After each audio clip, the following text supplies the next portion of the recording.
Siguiente diapositiva, por favor. Bueno, para la introducción tenemos a la empresa Cuprex, ubicada en Sonora, que busca extraer cobre de un concentrado proveniente de la empresa Aurolión. El objetivo es transformar el cobre presente en cristales de sulfato de cobre pentahidratado con tamaño superior a malla 50. Para esto vamos a realizar siguientes operaciones: secado de concentrado, tostación, lixiviación, precipitación química y evaporación. Siguiente diapositiva, por favor. Para la parte de antecedentes, vamos a hablar un poquito acerca de la parte de precipitación química. En este caso, para esta etapa se utilizará oxalato de cobre monohidratado como reactivo para precipitar selectivamente el cobre lixiviado ácido. Este reactivo se disuelve liberando iones de oxalato de cobre, que reaccionan con iones cúpricos formando un compuesto insoluble, oxalato de cobre. Siguiente diapositiva, por favor. Bueno, para esto fue fundamental encontrar una tabla para determinar los rangos óptimos de pH, para así lograr una precipitación del oxalato de cobre y minimizar la coprecipitación de otras especies metálicas como zinc, magnesio o calcio. Para esto se buscó un pH de 1 de acuerdo a lo investigado. Siguiente diapositiva, por favor. Bueno, el precipitado de oxalato de cobre es de color azul claro y se separa fácilmente por medio de filtración. También investigamos los precipitados de las otras especies para poder determinar cuándo habíamos precipitado el cobre. Se disolvió en ácido sulfúrico para formar sulfuro de cobre y se cristaliza como sulfato de cobre precipitado. Y este color tiene un color azul más fuerte. Bueno, aquí tenemos la tabla de KPS en la disolución de posibles productos de oxalato, tanto cobre, zinc, calcio, magnesio y hierro. Siguiente diapositiva, por favor. Esta tabla y los valores de KPS tienen un impacto significativo y nos van a indicar qué productos se pueden formar y precipitarán primero, y así identificar precisamente el precipitado. El oxalato de cobre tiene un KPS muy bajo, por lo que favorecerá su precipitación a un pH adecuado antes que otros oxalatos. El, ok, perfecto. Bueno, para la parte de evaporación y cristalización, este objetivo tiene reducir el volumen y aumentar la concentración de las especies disueltas, principalmente de oxalato de cobre. Siguiente diapositiva, por favor. Para la parte de formación de cristales, al aumentar la concentración por medio de la evaporación, se alcanzará la sobresaturación de la solución, lo que da inicio al proceso de nucleación y crecimiento de cristales. En este caso, se pueden formar cristales más definidos de oxalato de cobre o incluso de otras sales si hay especies secundarias en alta concentración. Siguiente diapositiva, por favor. Para la parte de materiales de reactivos, aquí tenemos la tabla 1 con los reactivos utilizados por medio de la práctica. Siguiente diapositiva. Y en esta tabla los materiales utilizados en cada una de las operaciones y su cantidad. En esta parte nosotros mostramos la muestra que analizamos, que fue la denominación TC200. Aquí para la parte del diagrama de secado, básicamente simplemente agarramos en un rango de 6 a 10 gramos esta parte de la muestra, encendimos la estufa a 103 grados, la colocamos dentro y posteriormente la sacamos para pesarla. Hicimos este procedimiento alrededor de unas 8 veces para llevarla a peso constante. Bueno, en la parte de diagrama de digestión, aquí se tomaron otro rango de gramos de la muestra ya secada y lo colocamos en un vaso precipitado a agitación magnética y a cierta temperatura. Le vamos a añadir 50 mililitros de ácido nítrico para posteriormente llevarlo a punto de ebullición y le seguimos añadiendo un poquito de ácido nítrico calculado. Reducimos el volumen para la muestra digerida calentándolo de alrededor de 30 minutos y le añadimos posteriormente de 50 a 80 mililitros de agua destilada. Haremos un filtro y bueno, filtramos esta mezcla que teníamos, lo lavamos el sólido y bueno, posteriormente reportamos los resultados. En la parte de lixiviación, básicamente agarramos también otra parte de la muestra que ya teníamos seca, un cierto rango de gramos, lo colocamos el sólido en un vaso precipitado de 600 mililitros y lo pusimos en una plancha de calentamiento. Nosotros preparamos este ácido sulfúrico 2M alrededor de 1 litro para posteriormente vertirlos en este vaso precipitado que ya teníamos. En la parte de la campana de extracción lo agitamos a calentamiento y obtuvimos una mezcla. Esta mezcla posteriormente la filtramos y con agua destilada hicimos ciertos lavados. Se obtuvo un líquido como de un azul fuerte intenso que dice que hay presencia de cobre, ¿no? Y luego volvimos a los sólidos que quedaron en el filtro, los volvimos a poner más precipitado y nuevamente hicimos el proceso de añadirle el ácido sulfúrico 2M de 1 litro. Esto lo hicimos alrededor de 3 veces, así que obtuvimos 3 matraces diferentes de evaporación de 1 litro y cada uno con menos cantidad de cobre. Primero el que filtramos primero fue el de más para posteriormente filtrarle al de menos. Esto lo titulamos y obtuvimos por triplicado y obtuvimos un resultado.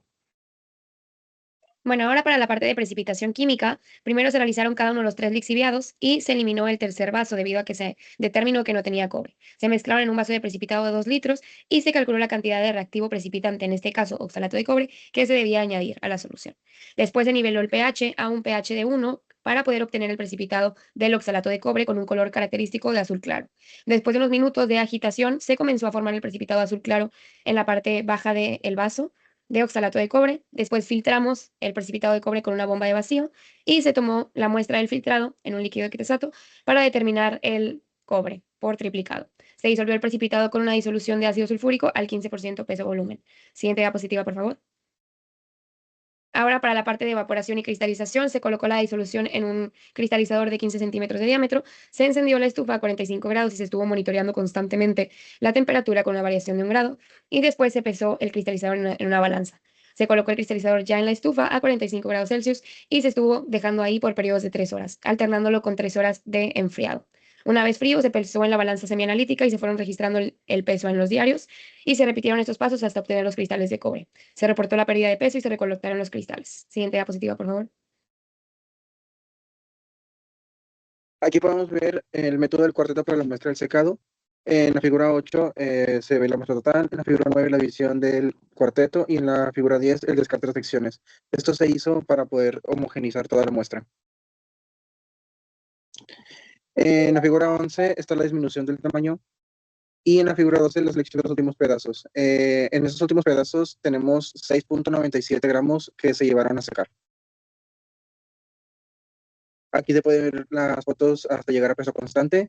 En la 14.54, en la figura 15.51 y en la figura 16, 52 gramos. A esto se les restó el peso de vidrio reloj, obteniendo así la siguiente curva de secado.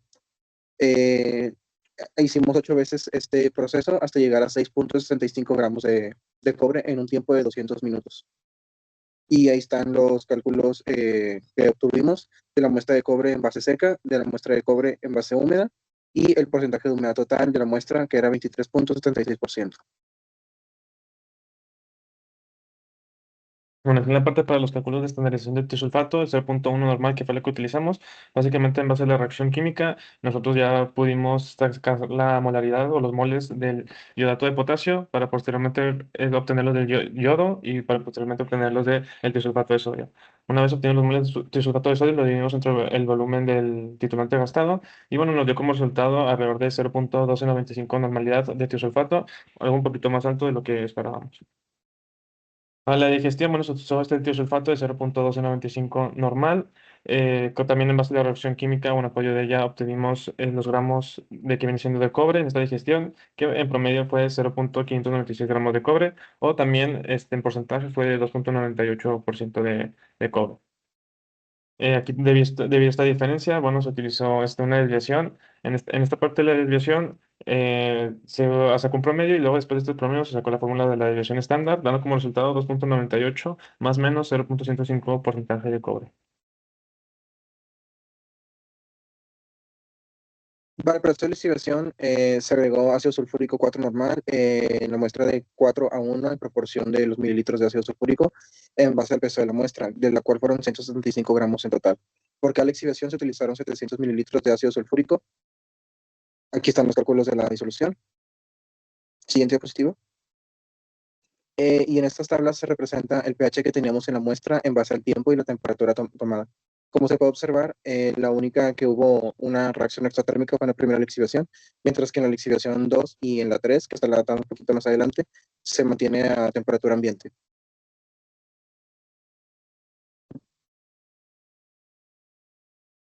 Ahora, para la parte de la utilización de la lixiviación 1, bueno, se utilizó este mismo tiosulfato que ya se había estandarizado, se realizó el mismo procedimiento en base a la reacción química, se pudieron sacar los gramos de cobre de esta lixiviación 1, que al final concluimos que fueron de 2.90 gramos de lixiviación 1 en un litro de evaporados, alrededor de 2.96, ¿no? De estos 2.90, bueno, se hizo la división para sacar el porcentaje y fue alrededor de 29% al 30%, básicamente. En cuanto al porcentaje de cobre de la lixiviación 1, bueno, luego pues, ese resultado anterior fue un promedio, de esta parte ya sacándolo por separado de los gramos obtenidos, bueno, se sacó que el resultado fue de 28.86 más menos 0.1157 por ciento de cobre. En cuanto a esta industrialización del tiosulfato 0.05 normal, se realizó un procedimiento con la reacción química, damos como resultado un tiosulfato de sodio 0.0572 es normal. Un poquito más alto de lo que esperábamos, pero bueno, se utilizó aún así este tiosulfato.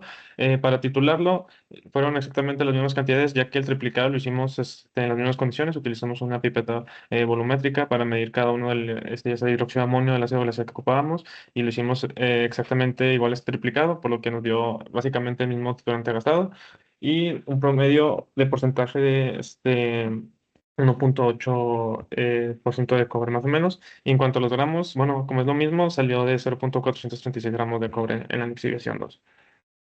Aquí los resultados que se obtuvieron básicamente es que en el primer lixiviado, en la lixiviación 1, que era un azul más intenso, bueno, al momento de titularlo, como mencionamos, se realizamos por triplicado, se gastó alrededor de 3.6 mililitros de agente titulante y se obtuvo 2.96, 2.9 gramos en total. Aquí se muestran imágenes del punto final.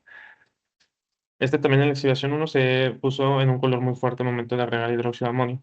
Y también, bueno, por la parte de la lixiviación 2, se notaba de un color azul menos intenso. Al momento de agregar hidróxido de amonio también fue un color menos intenso, pero al final se obtuvieron 6.43 gramos de cobre en la lixiviación 2. Por la parte de la lixiviación 3, como no hubo ninguna reacción al momento de agregarle hidróxido de amonio y realizar los cálculos, pues se concluyó que era muy, muy, muy poca la cantidad de cobre que había y casi, casi insignificante o muy cercana al cero, por lo cual se descartó y en total en los tres lixiviados hubo 3.396 gramos de cobre.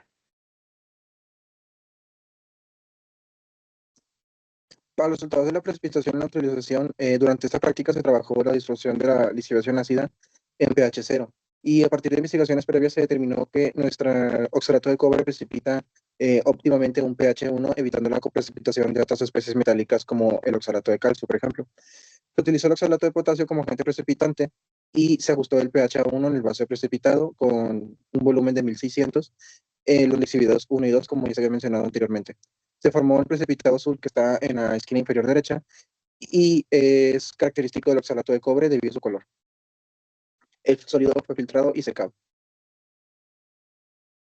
Aquí por esta parte se utilizó un factor gravimétrico para obtener o calcular más o menos cuánto gramos de oxalato de cobre hubieran quedado, ya que no se completó por completo la precipitación. Nosotros alcanzamos a recolectar alrededor de 5.6 gramos de oxalato de cobre, que fue lo que nosotros pesamos.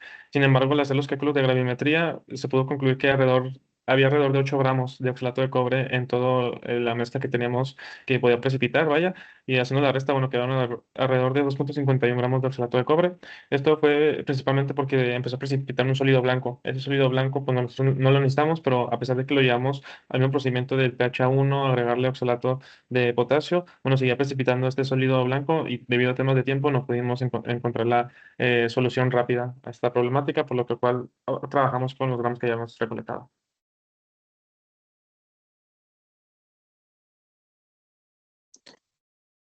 Para el tratamiento de esta disolución se disolvió el sólido en ácido y, sin embargo, al parecer de nuestro precipitado había otros compuestos que no permitieron la solubilidad del cobre.